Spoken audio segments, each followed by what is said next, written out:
Hello everyone, मैं हूं आरव सिंह और आप सबका स्वागत है मेरी इस नई वीडियो में। और जैसे कि मैंने आपको पिछली वीडियो में बताया था कि मैं इस चैनल पे कंप्लीट वेब डिज़ाइनिंग कोर्स आपको बताने वाला हूं, तो इस कंप्लीट वेब डिज़ाइनिंग कोर्स की ये पहली वीडियो है, तो प्लीज़ इस वीडियो को अंत तक देखना। तो अगर आप मेरे चैनल पे पहली बार आए हो तो मेरे चैनल सब्सक्राइब करके बेल आइकन दबाना बिल्कुल मत भूलना। और बिना ज़्यादा टाइम वेस्ट किए करते आज की वीडियो को स्टार्ट।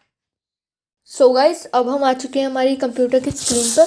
तो आज की इस वीडियो में मैं आपको बताने वाला हूँ कि HTML क्या होती है, कैसे इसे यूज़ करते हैं, इसका क्या यूज़ है, और क्या कौन कौन से सॉफ्टवेयर आपको डाउनलोड करने की ज़रूरत है, कैसे आपको कोडिंग करेंगे, कहाँ करेंगे। तो आपको कोडिंग कर तो सबसे पहले मैं आपको ये कोई सॉफ्टवेयर डाउनलोड करवा देता हूँ जिस सॉफ्टवेयर की मदद से आप उसमें कोडिंग करेंगे।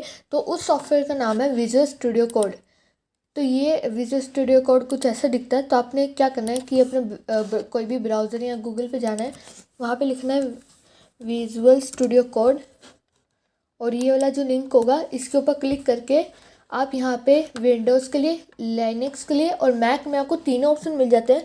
आपका जो सा भी PC आप उसके हिसाब से, विंडोज़ है तो आप विंडोज़ वाला क्लिक करके, और तो उसी के साथ आप ये भी देख लेना कि आपका ये जो PC है वो 34 बिट है या 64 बिट है। ठीक है, तो आपको ये देखना बहुत इंपॉर्टेंट है। और फिर जब आप ये डाउनलोड कर लेते हैं तब आपको कुछ ऐसा सा इंटरफेस मिलेगा। तो हम यहाँ पे कुछ भी पहले स्टार्ट करने से पहले मैं आपको ये बताना चाहता हूँ कि आपकी इधर लेफ़्ट साइड यहाँ पे जहाँ पे मेरा माउस है ये होता है फाइल का ऑप्शन। यहाँ पे आप क्लिक करके फाइल्स, अपने सारे फाइल ढूंढ सकते हैं। ये यहाँ पे भी जाके आप ओपन फाइल या फोल्डर कर सकते हैं। बेसिकली जब आप कोडिंग स्टार्ट करेंगे तब जो भी आप फाइल्स बनाएंगे, जो भी आप प्रोग्राम बनाएंगे, वो सारे इधर डिस्प्ले होंगे इस एरिया में। इधर इस वाले एरिया में जो भी आपने फाइल्स बनाई वो सारी इधर से होंगी। और सबसे नीचे वाले पे आ जाते हैं। अभी ये 3 ऑप्शन आप अभी के लिए छोड़ दीजिए, या हाई लेवल पे जाके मैं समझा दूंगा कि इसमें क्या क्या होता है। तो अगर हम सबसे नीचे वाले में आए तो ये है एक्सटेंशन, यानी कि जैसे अगर हम फ़ोन यूज़ करते हैं, कोई एंड्रॉयड का फ़ोन है तो उसमें हमारा गूगल प्ले स्टोर होता है, वैसे ही इसमें हमारा ये स्टोर होता है जहाँ जहाँ पे आपको एक एक्सटेंशन डाउनलोड करनी है। वो भी मैं बताता हूँ कौन सी एक्सटेंशन डाउनलोड करनी है। लेकिन उससे पहले आपको एक फ़ोल्डर बनाना है। आप जहाँ पे भी बनाना चाहते हैं वो जगह खोल लीजिए। जैसे मैंने इधर म्यूज़िक वाले में बनाना चाहता हूँ एक फ़ोल्डर बनाना चाहता हूँ। तो मैं न्यू पे क्लिक करके फ़ोल्डर, और यहाँ पे भी के लिए मैं नाम दे देता हूँ कंप्लीट वेब डिज़ाइन। ठीक है, तो इसको एंटर कर देते हैं। और अब ये यहाँ पे ये फ़ोल्डर बन चुका है। तो अब आप जो भी बनाएंगे फाइल्स, वो सारी इस फोल्डर के अंदर सेव होंगी। तो आपको क्या करना है, अब विजुअल स्टूडियो कोड में जाना है, और यहाँ पे आपको ओपन फोल्डर का ऑप्शन, यहाँ पे ये फाइल्स वाले मेन्यू में यहाँ पे जाके आपको ओपन फोल्डर का ऑप्शन मिल रहा होगा, जैसे मेरी स्क्रीन पे मिल रहा है। अगर आपको नहीं मिलता तो आप घबराइए मत। आपने बस यहाँ पे ऊपर फाइल, ये रहा, इसको बंद करके ऊपर फाइल, और यहाँ पे आपने ओपन फोल्डर कर लेना है। ओपन फोल्डर करते ही आपको कुछ ऐसा विंडो पॉपअप होगी। अब वहाँ पे जाके जहाँ पे भी आपका है, अब वो वाला जहाँ पे भी आपका फोल्डर है वो वाला फोल्डर आप वहाँ से सिलेक्ट कर सकते हैं। तो ये जब मेरा फोल्डर वो सिलेक्ट हो गया है, तो अब मैं इसको ऐसे ड्रॉप डाउन मेन्यू पे क्लिक करूँगा। तो अब सबसे पहले मैं बता देता हूँ कि आपको कौन सी एक्सटेंशन डाउनलोड करनी है। नीचे सबसे नीचे वाले में यहाँ पे आके आपको यहाँ पे लिखना है लाइव सर्वर। तो आपको फर्स्ट वाले लिंक पे करना है, ये लाइव सर्वर 5.6.1। तो आपका शायद कुछ और भी आ सकता है, लेकिन लाइव सर्वर पे क्लिक करना है। और जैसे आप यहाँ पे देख सकते हैं मुझे डिसेबल और अनइंस्टॉल का ऑप्शन आ रहा है, क्योंकि मेरा ये पहले से ही लाइव सर्वर एक्सटेंशन इंस्टॉल्ड है, इसलिए मेरे इधर ये अनइंस्टॉल करने के लिए आ रहा है। चलो मैं आपको अनइंस्टॉल करके आपके स्क्रीन पे ऐसा आएगा। तो इंस्टॉल कर लेना है और ये इंस्टॉल हो जाएगा। तो अब आपको ये ऊपर सबसे टॉप पे यहाँ पे फाइल वाले मेन्यू पे आना है। इसको बंद कर देते हैं, और यहाँ पे इस पे इधर ये यहाँ पे आपको एक ऐसे दबाना है और यहाँ पे कुछ ऐसा से दिखेगा। तो इससे आप फाइल बना रहे हैं, तो यहाँ पे आपने जो भी नाम रखना चाहते हैं आप वो रख सकते हैं। मैं इधर नाम रखूँगा ट्यूट यानी कि ट्यूटोरियल 1।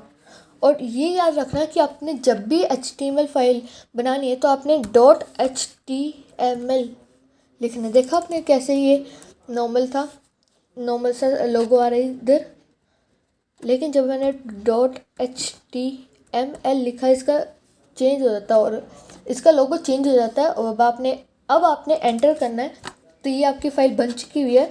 तो अब आपने जो भी कोडिंग करनी है इसके अंदर करनी है। तो गाइस हम इस तरीके से VS कोड को इंस्टॉल करते हैं और ऐसे इसमें फ़ाइल बनाते हैं। और याद रखना कि आपका लाइव सर्वर एक्सटेंशन डाउनलोड कर लें।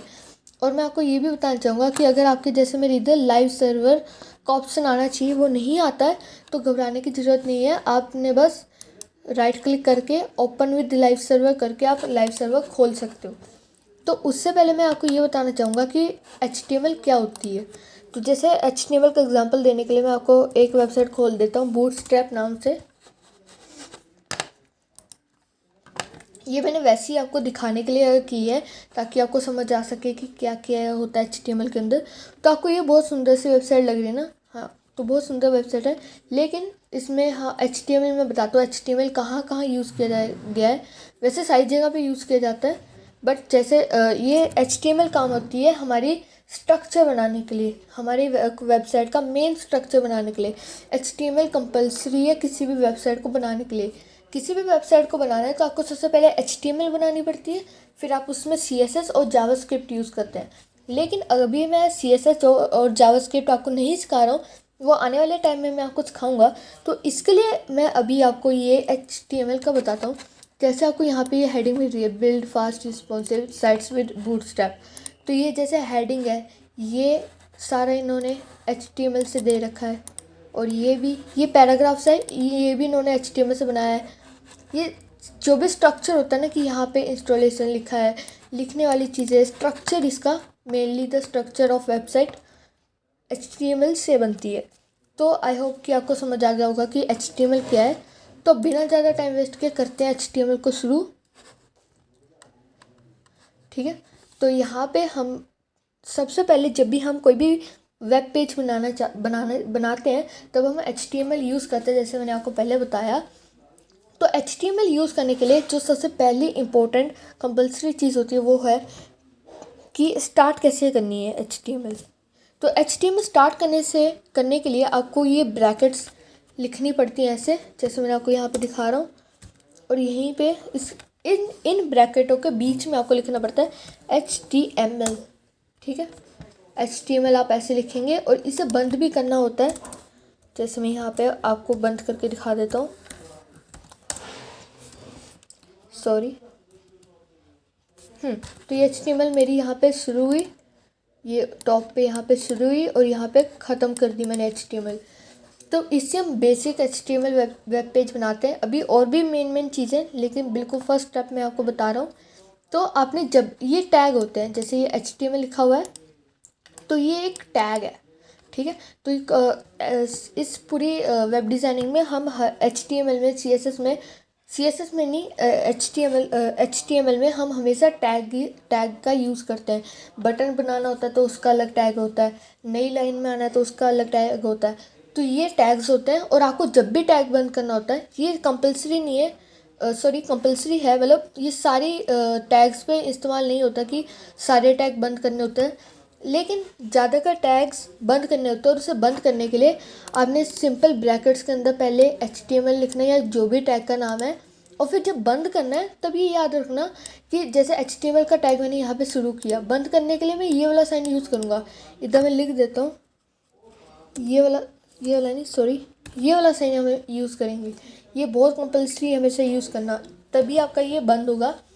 तो अब जैसे हमने HTML लिख लिया है, हम इसके अंदर एक और टैग एंटर करेंगे हेड नाम से, और इसको अगली लाइन में आके यहाँ पे हम एक और टैग यूज़ करेंगे, वही मतलब हेड टैग को बंद कर देंगे, ये वाला साइन, और ऑटोमेटिकली हो जाता है। इसमें आपको ज़्यादा काम करने की ज़रूरत नहीं है, इसलिए मैंने आपको विजुअल स्टूडियो कोड प्रेफर किया कि आप विजुअल स्टूडियो कोड में हमारा काम बहुत ज़्यादा आसान हो जाता है। लेकिन अगर आप कंपटीशन लेवल पे जाना चाहते हैं वेब डिज़ाइनिंग में या ऐसी चीज़ों में, तो मैं प्रेफर करूँगा कि आप नोटपैड में यूज़ करें, क्योंकि जब आप कंपटीशन लेवल पे जाते हैं तब आपको नोटपैड ही दिया जाता है, कोई भी सॉफ्टवेयर नहीं दिया जाता, कोई भी IDE नहीं दी जाती। चलो आगे बढ़ते हमारे HTML से। ये हेड है, जैसे हमने पहले HTML स्टार्ट किया, फिर HTML बंद किया, और फिर हमने हेड स्टार्ट किया, फिर हेड बंद किया। तो इसके अंदर हमें एक और चीज़ देनी होती है, एक और टैग यूज़ करना होता है, वो होता है टाइटल। ये मैं लिख देता हूँ, ये ऑटोमेटिकली देगा, ये नीचे आपको ऑटोमेटिकली दे देता है सजेशन की ऐसे। तो हमने टाइटल टैग वैसे ही बंद करना है, बस वो साइन डालेंगे और ऑटोमेटिकली ये बंद हो जाएगा। अब टाइटल के अंदर आप, अगर मैं अभी ऐसे ही सेव करके बिना टाइटल डाले या टाइटल टैग हटा देता हूँ दो थोड़ी देर के लिए, अगर मैं राइट क्लिक करके ओपन विद लाइव सर्वर करता हूँ, जैसे ये मेरे खुल गया तो ऐसा वेब पेज है। लेकिन आप ऊपर देखेंगे तो यहाँ पे ये वाला, यहाँ पे हमारे नाम नहीं दे रहे, पता नहीं क्या अलग सा नाम, फाइल का नाम आ रखा है, लेकिन वो हम नहीं चाहते। तो इसे नाम देने के लिए हम टाइटल टैग यूज़ करते हैं। हेड के अंदर यूज़ करना है और हेड बंद होना चाहिए। हेड के अंदर यूज़ करना है टाइटल टैग, टाइटल टैग को भी वैसे बंद करना है। और टाइटल यहाँ पे आप कुछ भी लिख सकते हैं, जैसे मैं यहाँ पे ट्यूटोरियल 1 का नाम देता हूँ। अब सेव करता हूँ और वो लगाता हूँ तो इसका ऑटोमेटिकली चेंज हो जाता है। और मैंने आपको लाइव सर्वर एक्सटेंशन इसलिए बोला था डाउनलोड करने के लिए, ताकि आपको बार बार रिफ़्रेश करने की ज़रूरत ना पड़े पेज को। अगर आप इधर कुछ भी लिखते हैं तो साथ के साथ ही वो इधर अपने आप रिफ़्रेश हो जाता है, अपने आप अपडेट हो जाता है। तो अभी तक मैंने बताया कि हम HTML कैसे लिखते हैं, और फिर हेड लिखते हैं, फिर हेड के अंदर टाइटल टैग यूज़ करके टाइटल देते हैं। तो जैसे मैंने अभी दिखाया, तो ये टाइटल आ चुका है। अब बात करते हैं कि हमने जैसे कोई पैराग्राफ लिखना है या हेडिंग लिखनी है तो वो कैसे लिखनी है। तो उसके लिए जब भी आपने हमारी मेन बॉडी बनानी है, तब आपको क्या इसमें एक और टैग यूज़ करना पड़ेगा।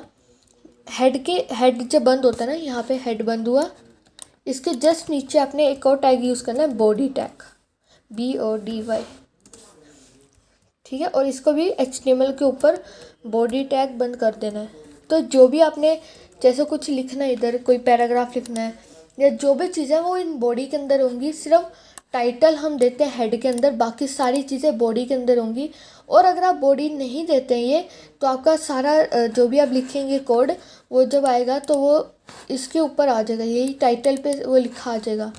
तो हम जैसे कि वो नहीं चाहते, तो हम यहाँ पे बॉडी टैग यूज़ करेंगे, बॉडी ओपन की और यहाँ पे बंद कर दी। अब इसके अंदर थोड़े से स्पेसेस दे देता हूँ। तो अगर हमने जैसे कुछ 2 लाइन लिखनी है, सॉरी 2 लाइन नहीं, मतलब कुछ लाइंस लिखनी है या 1-2 वर्ड लिखने हैं, तो हम जैसे लिख सकते हैं कि दिस इज़ अ ट्यूटोरियल, ठीक है, दिस इज़ अ ट्यूटोरियल। अब बस आपने यही लिखना है, Ctrl+S, और अभी मैं सर्वर खोलता हूँ तो अपने आप यहाँ पे दिस इज़ अ ट्यूटोरियल लिख के आ जाता है। तो आप इस तरीके से अगर 1-2 वर्ड, कुछ वर्ड्स लिख रहे हैं तो आप इस तरीके से लिख सकते हैं। लेकिन अगर आप चाहते हैं कि आपका कोई बहुत बड़ा पैराग्राफ है, आप वो लिखना चाहते हैं, मल्टीपल लाइन्स है, तो उसके लिए आपको क्या करना, एक टैग यूज़ करना पड़ता है, वो है P टैग, P यानी कि पैराग्राफ। तो ऐसे स्टार्ट करेंगे P लिख के और यहीं पे P को एंड कर देंगे। मैं आपको वापस बता देता हूँ कि P टैग हमने क्यों यूज़ किया। P टैग हम इसलिए यूज़ करते हैं ताकि हम एक पैराग्राफ लिख सकें और वो सिस्टमेटिकली अच्छी तरह चल पाएगा। और मैं आपको कंफ्यूजन ज़्यादा ना हो इसलिए मैं आपको बता देता हूँ कि P टैग यूज़ किया जाता है पैराग्राफ टैग के लिए। P स्टैंड्स फॉर पैराग्राफ, ठीक है, P पैराग्राफ। तो ये बहुत आसान है याद करना। और यहाँ पे आप जितना मर्जी जो भी लिखना चाहे आप वो लिख सकते हैं। आप टाइटल दे सकते हैं इसके अंदर, मतलब आप जो भी चाहें वो दे सकते हैं, बड़ा सा पैराग्राफ दे सकते हैं यहाँ पे। तो अगर मैं इसे Ctrl+S करता हूँ या वेब डिज़ाइन लिख देता हूँ जैसे, तो ये अपने आप लिख के आ गया ऐसे। तो ऐसे आप अगर आपने मल्टीपल लाइंस यूज़ करनी है और जैसे पैराग्राफ लिखना है तो आपने तभी यूज़ करना है पी टैग का, नहीं तो ज़्यादा ज़रूरत नहीं पड़ती। तो ये बात होगी कि हमने पी टैग कैसे यूज़ करना है, कि कैसे अगर 2-4 वर्ड है तो वो कैसे लिखने हैं, और अगर पैराग्राफ है तो वो पी टैग की मदद से लिखने हैं। और जैसे मैं पहले भी बता चुका हूँ कि पी टैग और हर टैग बंद होता है, हर टैग नहीं, मोस्ट ऑफ द टैग्स बंद होते हैं HTML में ये साइन से। वापस दिखा देता हूँ इस अगली लाइन लगा के, ये वाला साइन हमेशा याद रखना। तो इससे आप हमेशा बंद करते हैं टैग को। अब बात करते हैं हम कि जैसे आपने ये तो लिख लिया, लेकिन आप चाहते हैं यहाँ पे बोल्ड हेडिंग आई, बड़ी हेडिंग आई, तो हेडिंग कैसे लिखनी है? हेडिंग लेकिन अगर आप हेडिंग लिखते हैं तो ऐसी लेफ़्ट साइड में ही आएगी, तो वो सेंटर कैसे करते हैं, ये राइट साइड कैसे लेके जाते हैं, सेंटर कैसे करते हैं वो मैं बताऊँगा। तो सबसे पहले लिखते हैं हेडिंग कैसे बनानी है, पहले बताते हैं हेडिंग कैसे बनानी है। तो उसके लिए आपको सबसे टॉप पे इधर यहाँ पे आपको टैग यूज़ करना है H1, ठीक है, यानी कि हेडिंग 1 H1। आप H1 को 100 बारी भी एक वेब पेज पे यूज़ कर सकते हैं, बहुत काफ़ी बारी, मतलब आप काफ़ी बारी ये यूज़ कर सकते हैं H1 टैग। तो यहाँ पे मैं बंद कर देता हूँ H1 टैग को, H1 ऑटोमेटिकली बंद हो गया। तो ये हेडिंग 1 टैग है, ठीक है। तो हेडिंग 1, और आप हेडिंग 1 बहुत सारी यूज़ कर सकते हैं। और मैं आपको साथ में जैसे यहाँ पे मैं लिख देता हूँ कि वेलकम, ठीक है, वेलकम लिखा। तो अगर मैं इसे Ctrl+S सेव करता हूँ और अब इसे रन देखेंगे तो ये इतना बोल्ड आता है। लेकिन अगर मैं यही चीज़ वापस, अगर मैं चाहूँ कि इतना बोल्ड ना आए, थोड़ा कम बोल्ड आए, तो उसके लिए हम यूज़ करेंगे H2 टैग, H2 यानी कि हेडिंग 2। यहाँ पे लिख देता हूँ H2। ये आपको, ये देखा यहाँ तक, यहाँ पे आपको आ गया H6 तक। अगर हम H2 यूज़ करते हैं या H4 यूज़ करते हैं तब मैं दिखाता हूँ आपको कितना बड़ा आएगा। ये ऑटोमेटिकली बंद हो गया। और इसके अंदर हम यूज़ करेंगे हेडिंग, जैसे वेलकम अगेन, ओके। तो अगर हम जैसे यहाँ पे हेडिंग लिखी है, अब इसे सेव करके हम जाते हैं वहाँ पे लाइव सर्वर में, तो ये देखो ये वेलकम अगेन लिखा है तो कितना छोटा हो गया। आप ऐसे ही अगर H6 लिखेंगे तो उतना छोटा होता रहेगा, और आप सिर्फ H6 तक यूज़ कर सकते हैं। तो इस तरीके से आप कोई भी हेडिंग दे सकते हैं। तो अभी मैं H4 को हटा देता हूँ और H1 को रहने देता हूँ। तो अभी आप देख सकते हैं कि यहाँ पे हमारा वेलकम लिखा आ गया है। This is a tutorial web design. ये मैंने एक लाइन के लिए यूज़ किया था, इसमें मैंने पी टैग यूज़ किया था, और यहाँ पे H1 टैग, ठीक है। तो आई होप आपको यहाँ तक समझ आ गया होगा। अब मैं एक और चीज़ आपको इसमें बताना चाहूँगा कि अगर आप चाहते हैं कि ये सेंटर में नहीं आ रहा वेलकम, आप चाहते हैं ये सेंटर में आए, तो इसको सेंटर में लाने के लिए आपने H1 के अंदर एक और टैग यूज़ करना है जिसका नाम है सेंटर टैग। यहाँ पे मैं लिख देता हूँ सेंटर, और फिर यहाँ पे भी सॉरी, इसको बंद करना इम्पोर्टेंट है। सेंटर ऑटोमेटिकली बंद हो गया। तो मैं दिखा दूँ, ये सेंटर टैग यूज़ किया ब्रैकेट्स के अंदर, हमेशा हर एक टैग ब्रैकेट के अंदर बंद होता है और स्टार्ट होता है, ठीक है। 1-2 ब्रैकेट्स और उसके अंदर सेंटर, और जब भी बंद करना है ये वाला साइन यूज़ करना मस्ट है। आप सेव कर देते हैं और रन करते हैं तो ये देखा सेंटर में आ गया। तो आई होप कि आज मैंने जितना आपको समझाया है वो आपको क्लियर हो गया होगा कॉन्सेप्ट। और अगर आपको कोई भी दिक्कत आती है, कोई प्रॉब्लम आती है, तो आप मुझे कमेंट सेक्शन में बता सकते हैं, लिख के बता सकते हैं। मैं आपकी हेल्प करने की कोशिश करूँगा अपनी अगली वीडियो में। तो अगर आपको, और मैं आज की वीडियो में ज़्यादा इससे ज़्यादा नहीं सिखाऊंगा, क्योंकि अगर मैं इससे ज़्यादा आपको सिखाऊंगा तो अगर आप अभी बिगिनर है तो आपको प्रॉब्लम हो सकती है, आप स्किप कर जाएंगे काफ़ी सारी चीज़ें। तो आज के लिए बस इतना ही। और और मैं आपको ये बोलूँगा कि आप इसके नोट्स भी लिख लें कि जो जो मैंने सिखाया कि H1 टैग क्या है, HTML कैसे स्टार्ट करती है, कैसे बंद करते हैं, कौन से साइन यूज़ करते हैं। तो ये सारी चीज़ें लिख लें और इसकी प्रैक्टिस करें। आप नोटपैड में भी लिख सकते हैं। अगर आपका लो एंड PC है, यानी कि आपका कंप्यूटर ज़्यादा तेज नहीं है, आप इतना बड़ा प्रोग्राम इंस्टॉल नहीं कर सकते, तो आप नोटपैड या नोटपैड प्लस प्लस में भी कर सकते हैं, उसमें कोई प्रॉब्लम नहीं है। तो आई होप कि आपको आज का ये कॉन्सेप्ट समझ आया होगा। अगर आपको हमारी आज की वीडियो ये अच्छी लगती है तो प्लीज़ इस वीडियो को लाइक करना। अगर आप मेरे चैनल पे पहली बार आए हो तो सब्सक्राइब करना मत भूलना और बेल आइकन दबाना भी मत भूलना और ऑल बटन दबाना भी मत भूलना। Thank you for watching this video.